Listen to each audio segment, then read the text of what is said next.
குளத்தங்கரை. அந்த குளத்தங்கரை ஓரமாக ஒரு ஆலமரம். அந்த பொய்கை கரையில் உட்காந்து தவம் பண்ணுறதுக்காக ஒருத்தர் வந்தார். வந்து உட்காந்து தவம் பண்ண ஆரம்பித்தார்.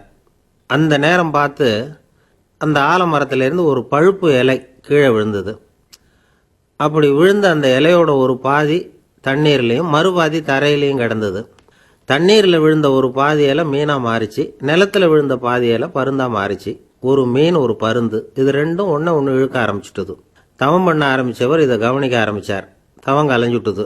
தவத்திலிருந்து தவறிட்டார் அப்படிங்கிற குற்றத்துக்காக ஒரு பூதம் வந்து இவரை பிடிச்சி கொண்டுகிட்டு போய் ஒரு ஜெயிலில் தள்ளி விட்டுது. அங்கே போய் பார்த்தா ஏற்கனவே 999 பேர் உட்காந்துருக்குறாங்க. எல்லாரும் இவர் மாதிரியே தவத்தில் தவறினவங்க. எல்லாரையும் அந்த பூதம் தான் பிடிச்சி கொண்டுகிட்டு வந்து தள்ளி வச்சிருக்குது.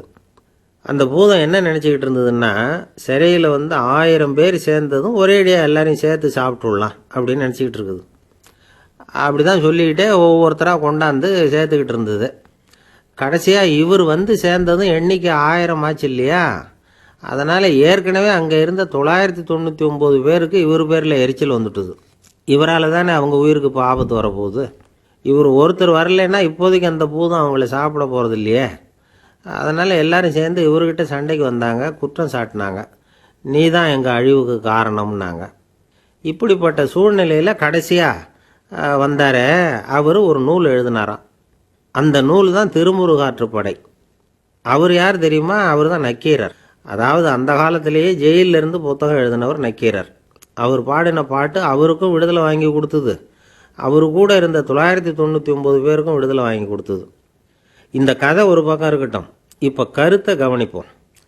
பொய்கை கரைன்னு சொன்னோம் பாருங்க, அதுதான் இந்த உலகம்.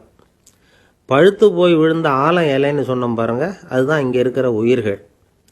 இலை வந்து குளத்தில் விழுந்தது மாதிரி இந்த உலகத்தில் நாம் வந்து விழுந்திருக்கிறோம். இங்கே நாம் எப்படி வாழணுங்கிறதுக்கு 2 வழி இங்கே காட்டப்பட்டிருக்கு. மீன் மாதிரி வாழறதா, இல்லை பருந்து மாதிரி வாழறதா. மீன் எப்படின்னா தண்ணீரில் மேற்பரப்புலேயே நீந்தி விளையாடும், அங்கே கிடக்கிற அழுக்கையே சாப்பிடும், அப்படியே வாழ்ந்து ஒரு நாள் செத்து போயிடும். பருந்து எப்படின்னா ரொம்ப உயரத்தில் பறக்கக்கூடிய வாழ்க்கை. அதுக்கு வாழ்க்கை உயர்ந்தது தான், இருந்தாலும் அது கண்ணு வந்து இங்கே இருக்கிற அழுகி போன பிணங்கள் ஏதாவது கிடைக்குமா அப்படின்னு பூமியை தேடிக்கிட்டே இருக்கும். மீன் வாழ்க்கை வந்து உணர்ச்சி வசப்பட்ட வாழ்க்கை. அடித்தளம் வரைக்கும் போய் வாழ்வின் உண்மையை அனுபவித்து தெரிஞ்சிக்காம ஏதோ மேலெழுந்த வாரியா சில அழுக்கு மாதிரியான தாழ்ந்த இச்சைகளை நிறைவு பண்ணிக்கிட்டு செத்து போகிற ஒரு வாழ்க்கை இது.